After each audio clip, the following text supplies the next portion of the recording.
Hello guys, अस्सलाम वालेकुम। तो कैसे हैं आप सब लोग? उम्मीद है आप सब खैरियत से होंगे। तो मैं हूं बाकर अली और आप देख रहे हैं मेरा चैनल क्रिकेट गेम। तो आज हम बात करेंगे पाकिस्तान वर्सेस बांग्लादेश की टेस्ट सीरीज़ के बारे में, जो कि होने जा रही है इसी महीने।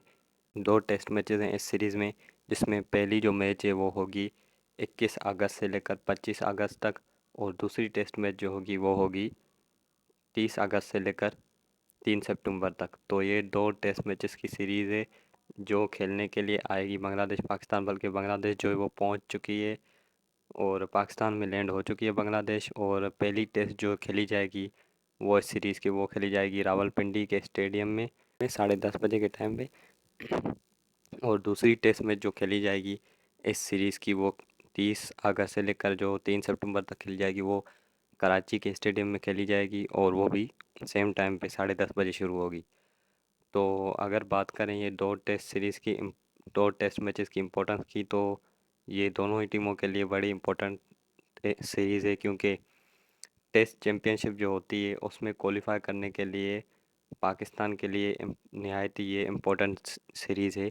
पाकिस्तान अगर अगर बात करें टेस्ट चैम्पियनशिप की, अगर जिनको नहीं पता टेस्ट चैम्पियनशिप क्या है, तो जिस तरह ओडीआई में वर्ल्ड कप होता है और टी20 में भी वर्ल्ड कप होता है, तो टेस्ट में क्या होता है, एक टेस्ट चैम्पियनशिप होती है। उसमें क्या होता है, 2 साल में जितनी भी टीमों ने टेस्ट मैचेस खेली होती हैं, मतलब उनका पूरा एक क्राइटेरिया होता है, उनमें जो भी दो टॉप की टीम होंगी उनका फाइनल होता है। वो टेस्ट चैम्पियनशिप के लिए ऑटोमेटिकली क्वालिफाई कर जाती है। जो भी दो टॉप टीम होगी उनका आपस में फाइनल होता है। फिर वो फाइनल शायद 3 सीरीज़ का होता है या पाँच पाँच मैचेस की सीरीज़ का होता है। तो जो भी वो सीरीज़ जीतता है तो वो टेस्ट चैम्पियनशिप जीत जाता है। तो टेस्ट चैम्पियनशिप का आगाज़ 2019 से हुआ था, और इसका पहला जो टूर्नामेंट खेला गया था वो 2021 में खेला गया था, जो कि हुआ था इंडिया और न्यूजीलैंड के दरमियान, जो कि न्यूजीलैंड जो है वो जीत चुकी है। पहला टाइटल था न्यूजीलैंड का, क्योंकि न्यूजीलैंड ने और कोई वर्ल्ड कप वगैरह नहीं जीता, लेकिन टेस्ट चैम्पियनशिप वो जीत गए 21 में। तो उसके बाद अभी जो लेटेस्ट हुई थी 2023 में टेस्ट चैम्पियनशिप, उसमें उसमें भी इंडिया आई थी फाइनल में, और लेकिन साथ में आई थी ऑस्ट्रेलिया, लेकिन वो भी ऑस्ट्रेलिया जीत गई। तो इंडिया के लिए टेस्ट चैम्पियनशिप में आना तो आसान है, लेकिन उसको जीतना मुश्किल है। तो अगर आप बात करें टेस्ट चैम्पियनशिप की पॉइंट्स टेबल के हवाले से, तो ये आपको पॉइंट्स टेबल दिख रही होगी, जिसमें टॉप पे जो है फिर से इंडिया है, और हमारी टीम जो पाकिस्तान है वो 5वें नंबर पे है। अब पाकिस्तान को सात अपने 9 मैचेस में से 7 मैचेस जीतने होंगे टेस्ट चैम्पियनशिप के फाइनल के लिए क्वालिफाई करने के लिए, जिसमें से दो जो मैचेस है वो है पाकिस्तान की बांग्लादेश के साथ, 3 मैचेस जो हैं वो इनकी हैं इंग्लैंड के साथ, और 2 मैचेस साउथ अफ्रीका के साथ है, और 2 मैचेस वेस्ट इंडीज़ के साथ है। तो अगर हम देखें कि क्या पाकिस्तान जो है वो इस टेस्ट चैम्पियनशिप में फ़ाइनल खेल सकती है, तो जो कि 7 मैचेस पाकिस्तान ने जीतनी है 9 में से, तो अब देखें तो बांग्लादेश के साथ 2 मैचेस हैं वो तो पाकिस्तान जीत सकती है बांग्लादेश से, और जीत जाएगी। बांग्लादेश की टीम इतनी स्ट्रांग नहीं है। लेकिन जो 3 मैचेस है पाकिस्तान की इंग्लैंड के साथ, वो भी इंग्लैंड में, तो वो पाकिस्तान के लिए बहुत ही मुश्किल सीरीज़ होगी। बल्कि मुझे तो यही लग रहा है कि 3 मैचेस ही इंग्लैंड जीत जाएगी, क्योंकि इंग्लैंड में इंग्लैंड को हराना बहुत ही मुश्किल है, और इंग्लैंड जिस तरह की क्रिकेट खेलती है वो हम सब जानते हैं। तो इंग्लैंड को हराना तो पाकिस्तान के लिए एक बड़ा चैलेंज होगा। पाकिस्तान को जबकि 2 मैचेस की रियायत है, अगर 2 मैचेस वो हार जाते हैं तो ठीक है, उसके बाद अगर तीसरी मैच हारते हैं इन 9 मैचेस में से, तो वो बाहर हो जाएंगे इस कंपटीशन से, वो क्वालिफाई नहीं कर पाएंगे। तो 3 मैचेस तो ये हैं इंग्लैंड के साथ। तो 3 मैचेस इंग्लैंड कहाँ से इनको जीतने देगी? अगर दो पाकिस्तान एक भी जीत गया फिर भी दो तो हार जाएगा। फिर आगे 4 मैचेस हैं, जिसमें से 2 साउथ अफ्रीका के साथ हैं, 2 वेस्ट इंडीज़ के साथ।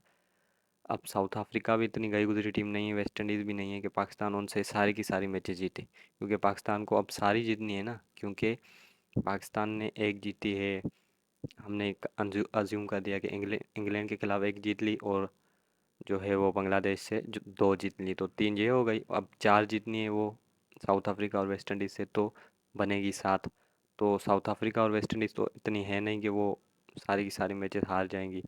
तो पाकिस्तान के लिए ऑलमोस्ट जो है वो चांसेस बहुत ही बुरे हैं, ज़ीरो दिखाई दे रहे हैं। क्योंकि हमने टेस्ट चैम्पियनशिप, हमारी टेस्ट टीम जो है वो पिछले कई सालों से जो है वो डाउन होती हुई आ रही है।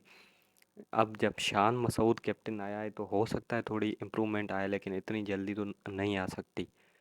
शान मसूद वैसे कैप्टन अच्छा है पाकिस्तान का। तो अब ये तो हुई टेस्ट चैंपियनशिप, अब बात करते हैं इस सीरीज़ के बारे में। तो बांग्लादेश जो है वो पहुंच चुकी है पाकिस्तान में। और पाकिस्तान के स्क्वाड की अगर हम देखें तो ये पाकिस्तान का स्क्वाड है आपके सामने, जिसमें जो है वो शान मसूद कैप्टन है। मैं मानता हूँ ये कैप्टन अच्छे हैं बड़े, और बैट्समैन भी सही हैं।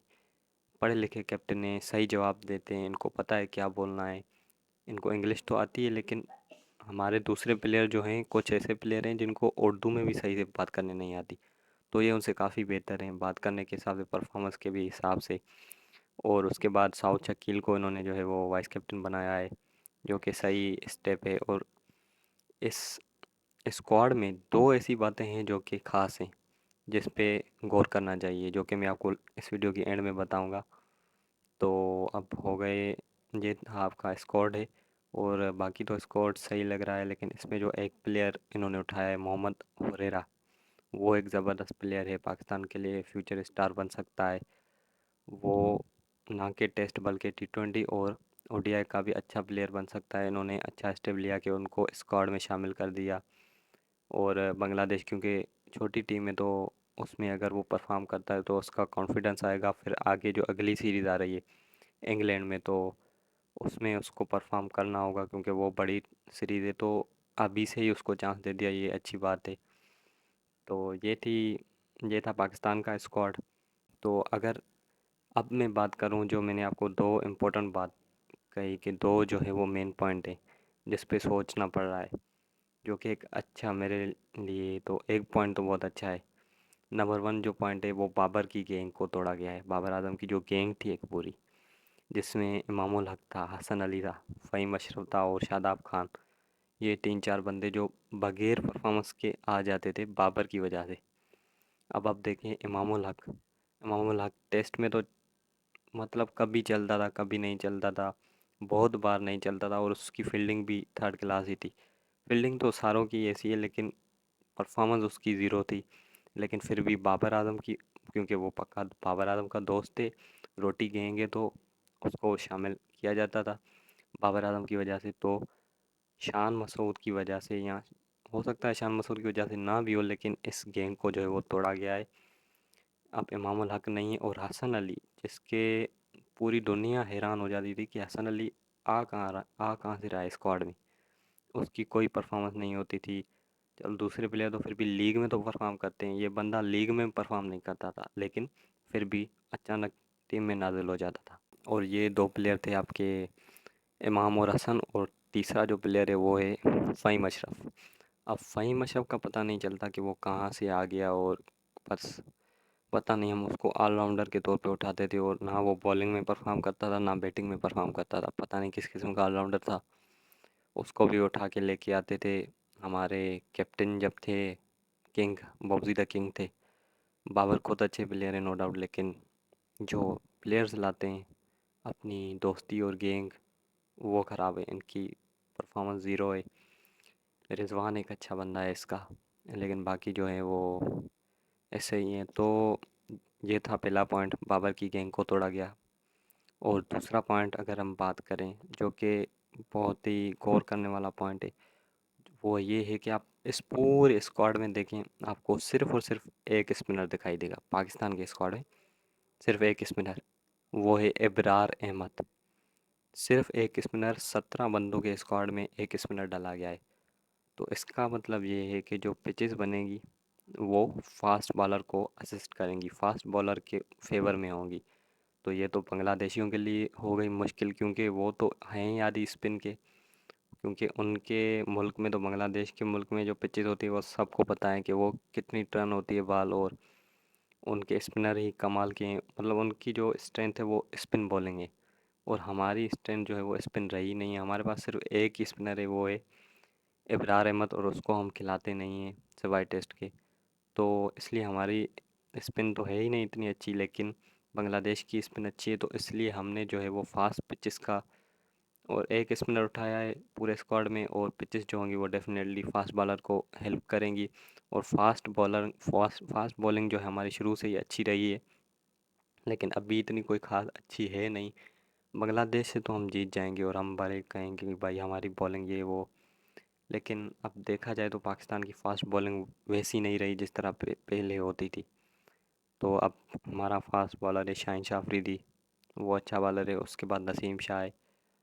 तो इन दो के अलावा जो है वो कोई ऐसा हमारे पास बॉलर है नहीं, फास्ट बॉलर जो हम कह सकें कि हमारा अच्छा बॉलर है। तो इसी के साथ ये इस वीडियो का हम एंड करते हैं। तो ये मेरे इस चैनल की पहली वीडियो थी। अगर आपको पसंद आई है तो इसको सब्सक्राइब करें इस चैनल को। आगे भी मैं जब ये टेस्ट सीरीज शुरू होगी तो वीडियो डालूँगा।